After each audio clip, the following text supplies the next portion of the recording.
नमस्कार दोस्तों, आप सभी के स्टडी फॉर यूपीएससी पीसीएसआई में स्वागत है। आज तारीख है 2 दिसंबर 2025 और आज का पहला सुबह सुबह का मॉर्निंग का प्रैक्टिस सेशन होगा ये, जिसमें आज जो है हम लोग मॉडर्न हिस्ट्री का नेक्स्ट वीडियो में प्रैक्टिस करेंगे। और साइंस भी चल रहा है साथ में, जैसे कल परसों जो है 2 दिन वो आपको विज्ञान के एमसीक्यू के वीडियो मिलेंगे। पिछले 2 दिनों से आपको मॉडर्न हिस्ट्री मिल रहा है, फिर 2 दिन साइंस करेंगे, फिर 2 दिन हिस्ट्री करेंगे। जब हिस्ट्री कंप्लीट हो जाएगा तो फिर हम लोग ज्योग्राफी शुरू कर लेंगे। प्रयास यही है कि 72 बीपीएससी पीटी हो या फिर कोई भी आप एग्ज़ाम दे रहे हो, डेली अगर आप जीएस का प्रैक्टिस करते हैं, डेली प्रैक्टिस की चीज़ होती है, डेली कुछ न कुछ सवाल को तैयार करते हैं तो आपका सिलेबस अच्छे से रिवाइज हो जाएगा, तैयार भी हो जाएगा। ओके, तो अंत तक वीडियो को देखिएगा और सभी सवाल के आंसर भी निकालने का प्रयास अवश्य ही कीजिएगा। एईडीओ है आपका नेक्स्ट मंथ में, उसके लिए भी आपको बहुत मदद मिलेगा इस सीरीज़ से। ओके, देखिए आज का पहला सवाल क्या, सवाल को पूरा पढ़ करके उसका आंसर निकालने का प्रयास अवश्य ही कीजिएगा। पूना सार्वजनिक सभा के बारे में सवाल पूछा जा रहा है। पहला स्टेटमेंट है कि इसने सरकार और लोगों के बीच में एक सेतु के रूप में कार्य करने का लक्ष्य रखा। पूना सार्वजनिक सभा, पूना सार्वजनिक सभा इसका इंग्लिश में भी यही नाम है। इसकी स्थापना 1870 में हुई थी। महादेव गोविंद रानडे और गणेश वासुदेव जोशी, सार्वजनिक रूप से इनको काका कहा जाता था, इससे जुड़े हुए प्रमुख व्यक्ति थे। इनके बारे में पूछा जा रहा है। अब मुझे बताइएगा कि क्या है इसका आंसर, उपयुक्त में से कौन सा कथन सही होगा। पहला, दूसरा, तीसरा, केवल 1 और 3, और डी है 1, 2, 3, तीनों के तीनों सत्य दिए हुए हैं। 31 का आंसर क्या हो जाएगा, इसका आंसर हो जाएगा डी, अर्थात तीनों कथन सही है। यहाँ पर पूना सार्वजनिक सभा महाराष्ट्र में सबसे महत्वपूर्ण राजनीतिक संगठनों में से एक थी। ये 1870 के दशक में उभरी और इसने सरकार को लोगों की ज़रूरतों तक पहुंचाने का काम किया। मतलब कि लोगों की आवाज़ को उठाने का महाराष्ट्र में एक मंच था जिसका नाम था पूना सार्वजनिक सभा। और महादेव गोविंद रानडे और काका, जिनको सार्वजनिक रूप से कहा जाता था गणेश वासुदेव जोशी, इन दोनों का प्रमुख योगदान इस संगठन में रहा है। नेक्स्ट क्वेश्चन पर हम लोग चलते हैं 32 नंबर पर। देखिए सवाल क्या है कि निम्न से कौन सा कथन 19वीं शताब्दी के पूर्वार्ध में, मतलब 19वीं शताब्दी के पहले वाले हिस्से में, पहले पखवाड़े में स्थापित प्रारंभिक राजनीतिक संगठन की प्रकृति को सबसे अच्छे से दर्शाता है। उनका उद्देश्य सीधे तौर पर ब्रिटिश शासन को उखाड़ फेंकना था। 19वीं शताब्दी के उत्तरार्ध में, मतलब पूर्वार्ध में, 19वीं शताब्दी के अर्ली फेज में कोई ये सोचेगा कि ब्रिटिश शासन सत्ता को उखाड़ करके फेंक दें। वे मुख्य रूप से किसान आंदोलन पर आधारित थे। उनका चरित्र आखिर भारतीय था क्या पूरे भारत के स्तर पर कोई संगठन बना था क्या? वे मुख्य रूप से उच्च वर्ग, जमींदार वर्ग से संबंधित थे। उनका चरित्र जो था क्षेत्रीय था, मतलब कि रीजनल था कैरेक्टर उनका। वे क्रांतिकारी विचारधारा में विश्वास रखते थे और आम जनता में व्यापक पैठ बनाते थे। आम जनता में व्यापक पैठ जो बनी है वो गांधी जी के आने के बाद ही बनी है। उससे पहले आम जनता को देश के आंदोलन से कुछ खास लेना देना था नहीं, क्योंकि उसके मुद्दे कभी उठाए नहीं जाते थे। ओके, रीजनल स्तर पर छोटे छोटे किसान वगैरह जरूर संघर्ष करते थे या आदिवासी जरूर करते थे, लेकिन आम लोग जो हैं, आम पब्लिक, उनके मुद्दों को नहीं उठाया जाता था। इसका सबसे सही आंसर क्या हो जाएगा बंधुओं? इसका आंसर जो है वो हो जाएगा सी, अर्थात यहाँ पर लैंड होल्डर सोसाइटी हो, ब्रिटिश इंडियन एसोसिएशन जैसे शुरुआती संगठन, शिक्षित अभिजात वर्ग, शहर के पढ़े लिखे अमीर वर्ग जो थे, जमींदारी व्यापारी हितों का प्रतिनिधित्व करते थे। उनका ध्यान क्षेत्रीय था, अपने इशू और अपने रीजनल इशूज़ पर केंद्रित था, जैसे कि आईसीएस की परीक्षा में आयु को बढ़ा देना। कितने लोग उस समय आईसीएस देते थे भाई? पूरे भारत से 10 से 12 बच्चे देते थे, इससे ज़्यादा बच्चे नहीं देते थे। इनका इशू उठाया जा रहा था। आईसीएस का परीक्षा जो है भारत में कंडक्ट करवा लेना चाहिए। तो इस प्रकार के इशू उठाते थे। लैंड होल्डर्स यानी कि हम जमींदारों के जो अधिकार हैं इसको सुरक्षित करो आप। तो जमींदार कौन होते हैं? वो तो अल्पसंख्यक होते हैं। मुख्य धारा के जो बहुसंख्यक लोग थे उनके इशूज़ को नहीं उठाया जाता था। इसका आंसर सी हो जाएगा। ब्रह्म समाज का विभाजन मुख्य रूप से निम्न से किसके कारण से हुआ था? ईश्वरचंद विद्यासागर द्वारा विधवा पुनर्विवाह अधिनियम का विरोध। क्या ईश्वरचंद विद्यासागर विधवा पुनर्विवाह अधिनियम का विरोध करेंगे? इन्हीं के प्रयासों के फलस्वरूप उस अधिनियम को लाया गया। और क्या ये उस अधिनियम का विरोध करेंगे? केशव चंद्र सेन द्वारा अपनी नाबालिग बेटी का विवाह कूच बिहार के राजा से करना, स्वामी दयानंद सरस्वती का शुद्धि आंदोलन शुरू करना, रविन्द्रनाथ टैगोर द्वारा वेदों की अचूकता को विश्वास को अस्वीकार करना। तो इसका आंसर क्या हो जाएगा? ब्रह्म समाज का विभाजन हो गया, क्योंकि केशव चंद्र सेन जो थे, जो बालिका विवाह के बाल विवाह का मुख्य रूप से विरोध कर रहे थे, उन्होंने अपनी ही बेटी का विवाह एक बूढ़े राजा से कर दिया। इसका आंसर बी हो जाएगा। केशव चंद्र सेन 1872 पारित सिविल मैरिज एक्ट का उल्लंघन करते अपनी 13 वर्षीय बेटी का विवाह कूच बिहार के राजा से कर दिया। इस घटना से ब्रह्म समाज विभाजन हो गया, साधारण ब्रह्म समाज की स्थापना की गई। तो इसको भी याद रखिएगा, इसका आंसर बी हो जाएगा। दयानंद सरस्वती के धार्मिक विचार के संदर्भ में निम्नलिखित कथन पर विचार कीजिए। देखिए, ये जो क्वेश्चंस मैंने बनाए हैं, ये क्वेश्चंस जो हैं, ये दो प्रकार के चीज़ें हैं। इसमें आपको वन लाइनर फैक्ट भी मिलता है और आपको एनालिसिस भी मिलता है। इसी प्रकार का सवाल जो है यूपीएससी प्रीलिम एग्जाम में आप देखेंगे, स्टेटमेंट वाले पूछे जाते हैं, बीपीएससी प्रीलिम में पूछा जाता है, यूपीपीएससी में पूछा जाता है। कल ही यूपीपीएससी का पीटी का रिजल्ट भी आया है ना? तो जिनका हुआ है बहुत बहुत बधाई भाई। 72 बीपीएससी में भी इस प्रकार के सवाल पूछे जा सकते हैं। तो क्वेश्चंस को थोड़ा सा प्रयास कीजिए कि सही प्रकार से अटेम्प्ट करें और इसका ज़्यादा से ज़्यादा लाभ उठा पाएँ। उन्होंने पुनर्जन्म, दयानंद सरस्वती के धार्मिक विचार के बारे में अब सवाल पूछ रहा है आपसे। उन्होंने पुनर्जन्म के सिद्धांत को अस्वीकार कर दिया कि भाई रीबर्थ हम नहीं स्वीकार करते हैं। आज भी आर्य समाजी मंदिर होता है, देखा होगा आपने। उन्होंने वेदों की सर्वोच्चता और दोष रहित माना। उन्होंने बोला कि वेद सर्वोच्च है, उनमें कोई दोष नहीं है क्या? उन्होंने बहुदेववाद का समर्थन किया कि एक से अधिक देवता होते हैं, क्या उसका समर्थन किया क्या भाई? उपयुक्त में से कौन सा कथन सही है? केवल 1, केवल 2 और 3, केवल 1, 2 एंड 3। इसका आंसर हो जाएगा बी, अर्थात केवल दूसरा सही है। यहाँ पर केवल दूसरा सही है, बाकी पहला और तीसरा गलत दिया हुआ है। पहला और तीसरा यहाँ पर गलत दिया हुआ है। सही कथन आपसे पूछा है। कथन 2 सही है, दयानंद ने वेदों की ओर लौटो का नारा दिया, वेदों को दोष रहित माना। कथन 1 गलत है, उन्होंने पुनर्जन्म के सिद्धांत का समर्थन किया था। कथन 3 गलत है, उन्होंने बहुदेववाद और मूर्ति पूजा दोनों का विरोध किया। एकेश्वरवाद विश्वास किया था उन्होंने कि एक ही ईश्वर है। ये देवी देवता जितने सारे बनाए गए हैं वो जो हैं बाद में उपजे हैं, बाद में हिंदू धर्म में विकृति आई जिसके कारण से इतने सारे देवी देवता बने हैं। उस समय हमारे वैदिक काल में ऐसे नहीं थे, ऐसा इन्होंने कहा है। ठीक है, क्यों कहा है? आज तक आपने यही पढ़ा होगा केवल, क्योंकि उस समय भारत का सामना एक ऐसे धर्म से हो रहा था जिसमें एक ही देवता है। कौन है? ईसा मसीह। एक ही किताब है बाइबल, एक ही प्रकार का धर्म का कर्मकांड है, उसमें कोई विविधता नहीं है। ऊंच नीच का भेदभाव उस समय नहीं हुआ करता था। हालांकि प्रोटेस्टेंट और कैथोलिक होते हैं, उनमें भी ऊंच नीच का बहुत भेदभाव होता है, लेकिन मुख्य रूप से हमारा सामना जिस धर्म के साथ हो रहा था उसमें एक ही देवता है, जिससे पूजा पद्धति उसकी सरल थी। इसके कारण से इस समय ऐसे धर्म उभरे जिन्होंने ये बताया कि भाई अपने यहाँ भी एक ही देवता होते थे, एकेश्वरवाद को मानो, है ना। इसके कारण से दयानंद सरस्वती जी ने इस चीज़ को बढ़ावा दिया। हालांकि वेदों में 4 से 5 देवताओं की चर्चा की जाती है, जैसे अग्नि, वायु, जल, वरुण देवता जिनको कहा जाता है, इत्यादि की चर्चा आपको मिलती है। तो एकेश्वरवाद तो हमें वेद में भी देखने को नहीं मिलता है। हाँ, देवता अलग अलग हमें जरूर देखने को मिलते हैं, लेकिन ब्रह्म का स्वरूप कहीं न कहीं एक ही माना गया है। आगे बढ़ते हैं, फैक्ट्स को देखते हैं। परमहंस मंडली के संदर्भ में निम्नलिखित कथन पर विचार कीजिए। इसकी स्थापना 1849 में दादोबा पांडुरंग ने की थी। यह ब्राह्मणों के प्रभुत्व के विरुद्ध एक सामाजिक सुधार संगठन था। परमहंस मंडली ब्राह्मणवाद का जो प्रभुत्व था उसके खिलाफ यह आंदोलन था। इसके सदस्यों ने जाति प्रथा के रूढ़ियों को तोड़ने के लिए निम्न जाति द्वारा लोगों द्वारा पकाए गए भोजन को खाने की प्रतिज्ञा ली थी।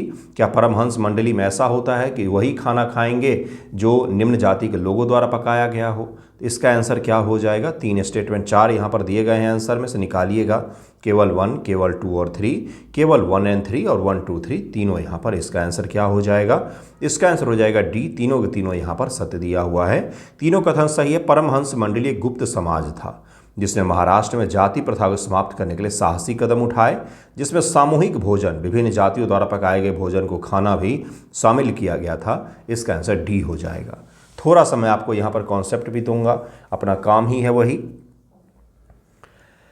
दुनिया में भारत का जो स्वतंत्रता संग्राम है, भारत की स्वतंत्रता संग्राम की लड़ाई है, वो बहुत ही अद्भुत मानी जाती है। इस पर मैंने निबंध भी कई बार बच्चों से पूछा है, क्या है भाई अद्भुत, क्या है इसमें खास चीज़? तो हम न केवल राजनीतिक परतंत्रता, मतलब कि राजनीतिक गुलामी जो हमारे ऊपर लादी गई अंग्रेज़ों के द्वारा, उससे लड़ रहे हैं हम, बल्कि हम, मतलब क्या कहा जाए, हम खुद को, देश को जो आज़ाद करने का संघर्ष है उसमें देश को आज़ाद करने के साथ साथ हम समाज की आज़ादी के लिए भी लड़ रहे हैं।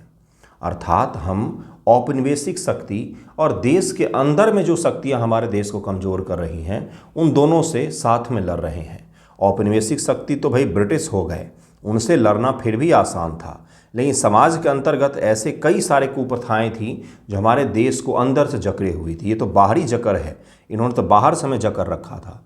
आंतरिक रूप से जैसे जाति प्रथा, जैसे भेदभाव, सामंत का, ऊंच का, नीच का, अमीर का, गरीब का। उसके अलावा धार्मिक रूप से भेदभाव, महिलाओं की बदतर स्थिति, बदतर मैं शब्द यूज कर रहा हूँ, महिलाओं में भी खासतौर से विधवाओं की बदतर स्थिति इस समय थी, तो उससे भी हम लड़ रहे थे। यानी कि जाति, भेदभाव, धार्मिक स्थिति जो हमारे यहाँ पर थी उससे, उसके अलावा महिलाओं की स्थिति, इस स्तर पर भी हम रिफॉर्म कर रहे हैं। यहाँ पर वैज्ञानिकवाद का हम प्रचार प्रसार कर रहे हैं। धार्मिकता जो है उसके तत्वों को कमज़ोर करने का प्रयास कर रहे हैं ताकि लोग तार्किक ढंग से सोचें और आगे बढ़ें। अंग्रेजी से जो सरकार है उसके साथ लड़ने के साथ साथ हम अपने समाज की अंदरूनी लड़ाई भी लड़ रहे हैं, जिसमें जातिगत सुधार, महिला से जुड़े हुए सुधार, ऊंच नीच का भेदभाव, धार्मिक कट्टरता से जुड़े हुए सुधारों पर भी हम लोग जोर दे रहे हैं। तो ये अद्भुत प्रकार का हमारे स्वतंत्रता संग्राम की विशेषता है, इसको याद रखिएगा। विधवा पुनर्विवाह अधिनियम 1856 का मसौदा किसने तैयार किया था, ये पूछा जा रहा। 1856 लिखा हुआ है बंधुओं, 1856 इसलिए याद रखना है क्योंकि इसके तुरंत बाद 1857 में स्वतंत्रता संग्राम शुरू होगा। Lord Dalhousie, Canning, William Bentinck, Ripon. तो इसका आंसर क्या हो जाएगा? डलहौजी ने तैयार किया था। 1856 का मसौदा लॉर्ड डलहौजी कार्यकाल में तैयार किया गया था। हालांकि यह कैनिंग के कार्यकाल में पारित हुआ, 1856 से 62 के दौरान यह पारित किया गया था। निम्न से कौन सत्यशोधक समाज से संबंधित एक महत्वपूर्ण पत्रिका थी? सत्यशोधक समाज ज्योतिबा फूले का है। इससे जुड़ी हुई एक महत्वपूर्ण पत्रिका थी अमृत बाजार पत्रिका, दीनबंधु, केसरी, सुधारक। तो इसका आंसर क्या हो जाएगा? इसका आंसर हो जाएगा बी, दीनबंधु। दीनबंधु गरीबों का दोस्त पत्रिका जो थी कृष्णराव भालेकर द्वारा शुरू की गई थी, जो सत्यशोधक समाज के लिए एक महत्वपूर्ण सदस्य थे। यह समाज के विचारों को आम लोगों तक पहुंचाने के लिए मुख्य माध्यम के रूप में इसने काम किया। इसका आंसर बी हो जाएगा। नेक्स्ट सवाल है, नारायण गुरु के सुधार आंदोलन के संदर्भ में, अभी कल ही मैंने आपको बताया था SNDP, नारायण गुरु धर्म परिपालन जो पीठ बनाया था उन्होंने केरल के अरविपुरम आंदोलन का नेतृत्व किया। श्री नारायण गुरु ने, जिन्होंने कहा था एक ईश्वर, एक जाति, एक विश्व, इस प्रकार की इन्होंने परिकल्पना की थी। एक धर्म, एक ईश्वर, एक जाति, इस प्रकार की इन्होंने कथन दिया था जो बहुत फेमस माना जाता है। उन्होंने मूर्ति पूजा का विरोध किया, केवल मानवता के एक भगवान विश्वास किया। उन्होंने एक जाति, एक धर्म और एक ईश्वर का सिद्धांत दिया। इसका आंसर क्या हो जाएगा? श्री नारायण गुरु जी के बारे में इसका आंसर हो जाएगा सी। पहला और तीसरा तो सही है, दूसरा यहाँ पर गलत दिया हुआ है। कथन 2 गलत दिया हुआ है यहाँ पर, पहला और तीसरा सही है। नारायण गुरु ने अरविपुरम में शिव की मूर्ति स्थापित करके मंदिर प्रवेश पर उच्च जाति के प्रतिबंध का उन्होंने विरोध किया। उन्होंने कहा कि मंदिर में सभी जातियाँ प्रवेश करेंगी। तो इन्होंने ईश्वर पूजा का, मूर्ति पूजा का विरोध नहीं किया था, बल्कि इन्होंने शिव की मूर्ति स्थापित की और एक ऐसा मंदिर का निर्माण किया जहाँ पर सभी जाति के लोग निर्बाध रूप से आ जा सकते थे, वहाँ पर कोई रोक टोक नहीं था। उन्होंने प्रतीकात्मक रूप से मूर्ति पूजा का उपयोग करके संदेश दिया, इसलिए यह कहना गलत है। उन्होंने मूर्ति पूजा का विरोध किया, इसलिए इसका आंसर दूसरा यहाँ पर गलत हो जाएगा। ठीक है, तर्कपूर्वक सॉल्व कीजिए चीज़ों को, फैक्ट्स को विश्लेषण से जोड़िए। बहुत सारे सवाल आप बिना पढ़े भी आसानी से हल कर सकते हैं। ओके, नेक्स्ट क्वेश्चन है, डेविड हेयर के संदर्भ में निम्नलिखित कथन पर विचार कीजिए। वह एक स्कॉटिश घड़ी साज थे जो भारत में बस गए। उन्होंने राजा राम मोहन राय के साथ मिलकर कलकत्ता में हिंदू कॉलेज की स्थापना की। उन्होंने बाद में डेरोजियो के विचारों का विरोध किया और यंग बंगाल आंदोलन की आलोचना की थी उन्होंने, है ना। तो यंग बंगाल आंदोलन, जिसके तहत बंगाल के जो युवक थे वो मांस, मदिरा, गोमांस इत्यादि का सेवन करते थे, खुद को मॉडर्न दिखाने के लिए यंग बंगाल आंदोलन इसको नाम दिया गया था। तो डेरोजियो जो थे वो इसके प्रवर्तक थे, वो इस प्रचारित कर रहे थे। तो डेविड हेयर ने क्या इसका विरोध किया था क्या? उपयुक्त में से कौन सा कथन सही है? पहला दूसरा सही है, दूसरा तीसरा सही है, पहला तीसरा सही है, या तीनों के तीनों यहाँ पर सही दिए गए हैं? इसका आंसर क्या हो जाएगा? इसका आंसर हो जाएगा ए, पहला और दूसरा यहाँ पर सही दिया हुआ है। डेविड हेयर ने अपना जीवन और संसाधन भारत में पश्चिमी शिक्षा को बढ़ावा देने में उन्होंने समर्पित कर दिया था कि भारत में वेस्टर्न प्रकार के एजुकेशन अर्थात न केवल नैतिकता और विज्ञान मैथमेटिक्स मॉडर्न जो सब्जेक्ट थे उस समय के उसकी भी शिक्षा दी जाए। जो भारत में पारंपरिक रूप से पढ़ाए जा रहे थे उसके साथ साथ मॉडर्न एजुकेशन को भी उन्होंने यहाँ पर इम्प्लीमेंट करने का प्रयास किया। डेविड हेयर डेरोजियो के शिक्षक और समर्थक थे, इसलिए कथन 3 यहाँ पर गलत दिया हुआ है। पहला दूसरा तो सही है, कथन 3 यहाँ पर गलत दिया हुआ है। किस राजनीतिक संस्था ने 1853 के चार्टर अधिनियम से पहले ब्रिटिश संसद में याचिका दायर की थी जिसमें भारतीयों को विधान परिषदों में प्रतिनिधित्व देने की मांग की गई थी? 1853 के चार्टर अधिनियम से पहले ब्रिटिश संसद जो थी वहाँ पर इन्होंने पिटीशन डाला था और कहा था कि भारतीय लोगों को विधान परिषद में प्रतिनिधित्व देना चाहिए। Land holder society, British Indian association, Bombay association, Madras native association. इसका आंसर क्या हो जाएगा 40 का? इसका आंसर हो जाएगा बी, ब्रिटिश इंडियन एसोसिएशन। इसका आंसर बी हो जाएगा। ब्रिटिश इंडियन एसोसिएशन 1851 में स्थापित दादा भाई नौरोजी द्वारा 1853 के चार्टर अधिनियम से पहले ब्रिटिश संसद में याचिका भेजी जिसके तहत भारतीय लोगों को हमें प्रतिनिधित्व दे दो हमारे काम करने के लिए, लेकिन इस प्रतिनिधित्व को स्वीकार नहीं किया गया। बाद में इनको प्रतिनिधित्व अवश्य ही मिला था। परिषद में अधिक भारतीय प्रतिनिधित्व सहित विभिन्न सुधारों की मांग की गई थी ब्रिटिश इंडियन एसोसिएशन के द्वारा। इसका आंसर क्या हो जाएगा? ब्रिटिश इंडियन एसोसिएशन हो जाएगा। Civil marriage act 1972 native marriage act कहा जाता है इसको, के संदर्भ में निम्नलिखित कथन पर विचार कीजिए।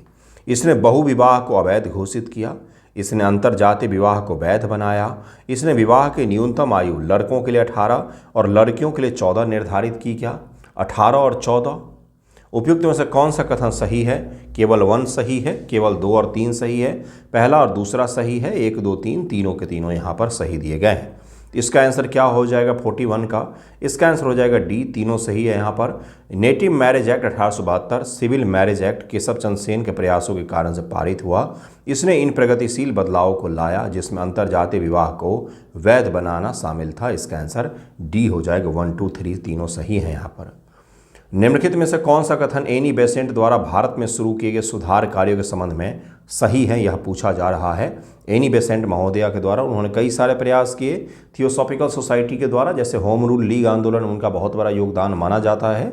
इसका जरा आंसर निकालिए। उन्होंने सेंट्रल हिंदू कॉलेज की स्थापना की जो बाद में बनारस हिंदू विश्वविद्यालय का केंद्र बन गया। उन्होंने बाल विवाह जाति प्रथा का पुरजोर विरोध किया। उन्होंने होम रूल लीग आंदोलन शुरू करने में महत्वपूर्ण भूमिका निभाई। 3 यहाँ पर स्टेटमेंट दिए गए हैं। इसका आंसर क्या हो जाएगा 42 का? इसका आंसर हो जाएगा सी, पहला और तीसरा यहाँ पर सही दिया हुआ है। पहला और तीसरा तो सही दिया हुआ है, दूसरा यहाँ पर गलत दिया हुआ है। उन्होंने बाल विवाह जाति प्रथा का पुरजोर विरोध किया, ऐसा तो हमें कहीं पर भी नहीं दिखता। उनका ध्यान मुख्य रूप से राजनीतिक और आध्यात्मिक पुनरुत्थान पर था। उन्होंने कभी भी सामाजिक सुधार के लिए इस हद तक के प्रयास उन्होंने नहीं किए थे। बाल विवाह और विधवा विवाह उनके इशूज में शामिल नहीं थे। इसका आंसर सी हो जाएगा। नेक्स्ट क्वेश्चन है कि देवेंद्रनाथ टैगोर के संबंध में निम्नलिखित कथन पर विचार कीजिए। देवेंद्रनाथ टैगोर के बारे में सवाल है, सही से इसको हल कीजिए। उन्होंने तत्वबोधिनी सभा स्थापित किया। उन्होंने राजा राम मोहन राय के विचारों को लोकप्रिय बनाने के लिए काम किया, यहाँ पर लिखा हुआ है। उन्होंने वेदों की अचूकता के सिद्धांत को अस्वीकार कर दिया। देवेंद्रनाथ टैगोर ने क्या बोला कि वेद अचूक नहीं हैं, उनमें भी दोष हैं। क्या उपयुक्त में से कौन से सही हैं? केवल 1 है, वो 2 और 3 है, 1 और 2 है, 1 2 3 है। इसका आंसर क्या हो जाएगा 43 का? 43 का आंसर हो जाएगा डी, तीनों के तीनों कथन यहाँ पर सही दिए गए हैं। देवेंद्रनाथ टैगोर ने 1839 में तत्वबोधिनी सभा की स्थापना की और ब्रह्म समाज में एक नया जीवन उन्होंने इसके जरिए डाला। 1839 ईस्वी की हम लोग बात कर रहे हैं। उनका राजा राम मोहन राय जी के मृत्यु के उपरांत की बात कर रहे हैं हम लोग। उन्होंने पहले वेदों को अचूक मानने की कोशिश की, लेकिन बाद में इस सिद्धांत को उन्होंने अस्वीकार कर दिया और उन्होंने कहा कि वेदों से भी चूक हो सकती है। 19वीं शताब्दी के शुरुआत में शुरू हुए जातिगत सुधार आंदोलन के संबंध में निम्न से कौन सा कथन सबसे कम उपयुक्त है, यह पूछा जा रहा है। सबसे कम उपयुक्त है ये पूछा जा रहा है। उनका उद्देश्य समाज में जाति आधारित समानता और न्याय प्राप्त करना था। उन्होंने निचले और गैर ब्राह्मण वर्ग के बीच में आत्मसम्मान और चेतना को बढ़ावा दिया। इस आंदोलन ने पूरी तरह से ब्रिटिश सरकार के सहयोग से ब्राह्मणवादी वर्चस्व को उखाड़ फेंकने का लक्ष्य रखा था। इस आंदोलन ने ब्राह्मणों और उच्च जाति प्रभुत्व को चुनौती दी। इसका आंसर सी हो जाएगा। सी सबसे कम उपयुक्त है। बाकी ए बी सी तो बिल्कुल सही बैठ रहा है इसके, सी इसके सही नहीं बैठ पा रहा है। ब्रिटिश के सहयोग से कोई पूरा का पूरा उखाड़ फेंकने का इस तरह का नहीं किया गया था। जातिगत आंदोलन ने ब्रिटिश सरकार से समर्थन प्राप्त किया, लेकिन वो मुख्य रूप से आंतरिक सामाजिक जागरूकता और आत्म प्रयास पर आधारित थे कि लोगों को हमें बदलना पड़ेगा, न कि ब्रिटिश सरकार द्वारा कोई एक्ट बनवा करके यह बड़ा रिफॉर्म किया गया। ऐसा इस तरह का कुछ भी नहीं किया गया था। यह कहना कि उनका लक्ष्य पूरी तरह से ब्रिटिश सरकार के सहयोग से वर्चस्व को उखाड़ फेंकना था, संघर्ष की प्रकृति का अतिरंजित वर्णन करता है। कहीं भी इस तरह का हमें नहीं दिखता है। अस्पृश्यता निवारण के लिए कानून जो हैं ये आज़ाद भारत में बने हैं, न कि गुलाम भारत में बने हैं। आज़ाद भारत में 1956 का एक कानून है, सिविल राइट्स करके कानून है, जिसके तहत पहली बार जाति प्रथा को लेकर के रोक लगाने की बात की गई एक्ट के आधार पर। बाकी संविधान में तो आर्टिकल 17 है ही। गुलाम भारत में इस तरह का कोई बड़ा एक्ट जो देखेंगे आप कि समाज में जाति प्रथा को रोकने के लिए लाया गया हो, वो हमें देखने को नहीं मिलता है। संघर्ष तो कई सारे हमें देखने को मिलते हैं। सर सैयद अहमद खान जी के बारे में निम्नलिखित कथन पर विचार कीजिए। वो 1857 के विद्रोह के समय ईस्ट इंडिया कंपनी की सेवा में थे, काम कर रहे थे, क्या जॉब में थे। उन्होंने कुरान की व्याख्या समकालीन तर्कवाद के आलोक में की। इनका जो सबसे बड़ा योगदान माना जाता है वो यही है कि इन्होंने इस्लाम जो था भारत में धर्म सुधार आंदोलन हम पढ़ते, उसमें हिंदुइज्म में भी रिफॉर्म पढ़ते हैं हम लोग, सिख में भी पढ़ते हैं, मुस्लिम धर्म में भी पढ़ते हैं, इस्लाम में भी पढ़ते हैं, पारसी में भी पढ़ते हैं। सभी धर्मों का सुधार आंदोलन हम इस समय पढ़ते हैं। तो इस्लाम में इन्होंने ये किया कि कुरान की व्याख्या इन्होंने मॉडर्न ज़माने के हिसाब से किया, तर्कों का आधार पर किया। उसका जो क्लासिकल एक्सप्लेनेशन था उसको इन्होंने कहीं ना कहीं बदलने का प्रयास किया। तो इस्लाम का मॉडर्नाइजेशन जो है वो उसमें इनका बहुत बड़ा योगदान माना जाता है। उन्होंने भारत में द्विराष्ट्र सिद्धांत का समर्थन किया। कौन से कथन सही है यहाँ पर? तो सर सैयद अहमद खान जी के बारे में इसका आंसर 1 और 2 हो जाएगा। सर सैयद अहमद खान 1857 के विद्रोह के समय कंपनी की सेवा की। वह तर्कवादी इस्लामी विद्वान थे। कथन 3 गलत है। द्विराष्ट्र सिद्धांत का समर्थन मोहम्मद अली जिन्ना और मुस्लिम लीग द्वारा बाद में किया गया था। सर सैयद अहमद खान ने शुरुआती दौर में हिंदू मुस्लिम एकता का समर्थन किया, लेकिन उन्होंने ये भी कहा बाद में उनकी विचारधारा जो है बिल्कुल ही बदल जाती है। ये भी सत्य है। इसका आंसर ए हो जाएगा। द्विराष्ट्र सिद्धांत लेकिन जिन्ना का ही है। इसका आंसर ए हो जाएगा। इकबाल का है, फिर जिन्ना का है। जिन्ना पहले बाल गंगाधर तिलक बीजी तिलक के वकील हुआ करता था। बिल्कुल सही सुन रहे हैं आप। और मुस्लिम लीग के साथ में कांग्रेस का जो 1916 लखनऊ पैक्ट के दौरान समझौता हुआ था उसका पुरजोर विरोधी था कि मुस्लिम लीग को हमें इतना भाव नहीं देना चाहिए। उसके साथ साथ जो खिलाफत आंदोलन हुआ उसका भी पुरजोर विरोधी था जिन्ना, कि भाई खिलाफत आंदोलन भी नहीं होना चाहिए, भारत को, गांधी जी को इसका साथ नहीं देना चाहिए, क्योंकि यह देश के बाहर के मुद्दों को लेकर के देश में आंदोलन करना ठीक नहीं है। ये उसका विचारधारा मैं बता रहा हूँ मैं आपको। बाद में जब सांप्रदायिक प्रतिनिधित्व प्रणाली का विस्तार होता है और उसके बाद से इसका विचारधारा बिल्कुल बदल जाता है और कट्टरता हावी हो जाती है। निम्न से किसने राधा स्वामी आंदोलन को एक पुनरुत्थानवादी आंदोलन के बजाय एक सुधारवादी आंदोलन माना था? तो इसका आंसर क्या हो जाएगा? 46 का बिपिन चंद्र। इसका आंसर बी हो जाएगा। प्रसिद्ध इतिहासकार बिपिन चंद्र ने राधा स्वामी आंदोलन को एक सुधारवादी आंदोलन माना था क्योंकि हिंदू धर्म में निहित अनुष्ठान और अंधविश्वासों की निंदा करता था। हालांकि इसकी प्रकृति गूढ़ थी ये भी कहा जा रहा है, लेकिन बिपिन चंद्र पाल जी ने इसको हिंदू धर्म में सुधार का आंदोलन के रूप में उन्होंने इसको चिन्हित किया था। अलीगढ़ आंदोलन का प्राथमिक उद्देश्य क्या था? कांग्रेस के राजनीतिक कार्यक्रम को भारत के मुसलमानों तक पहुंचाना, भारतीय मुसलमानों में आधुनिक शिक्षा और तर्कवाद को बढ़ावा देना, भारत में सुन्नी इस्लाम के सिद्धांतों को सख्ती से लागू करना, ब्रिटिश सरकार के विरुद्ध संघर्ष के लिए एक राजनीतिक संगठन बनाना। 4 ऑप्शन है यहाँ पर। इसका आंसर क्या हो जाएगा? अलीगढ़ आंदोलन। इसका आंसर बी हो जाएगा। सर सैयद अहमद खान के नेतृत्व में अलीगढ़ आंदोलन का मुख्य फोकस क्या था? कि इस्लाम धर्म में भारत में जो मुस्लिम समुदाय है उसमें तर्कवाद और वैज्ञानिक शिक्षा को बढ़ावा देना, ताकि वो जो उस समय के हिंदू पक्ष थे, जो सर सैयद अहमद खान जी की किताब पढ़ेंगे उसमें जो कहने का प्रयास करते हैं कि अंग्रेज़ों के द्वारा सारे शिक्षा केंद्र जो स्थापित किए जा रहे हैं, जो नौकरियां हो रही है उसमें मैक्सिमम हिंदू ही भर्ती हो रहे हैं।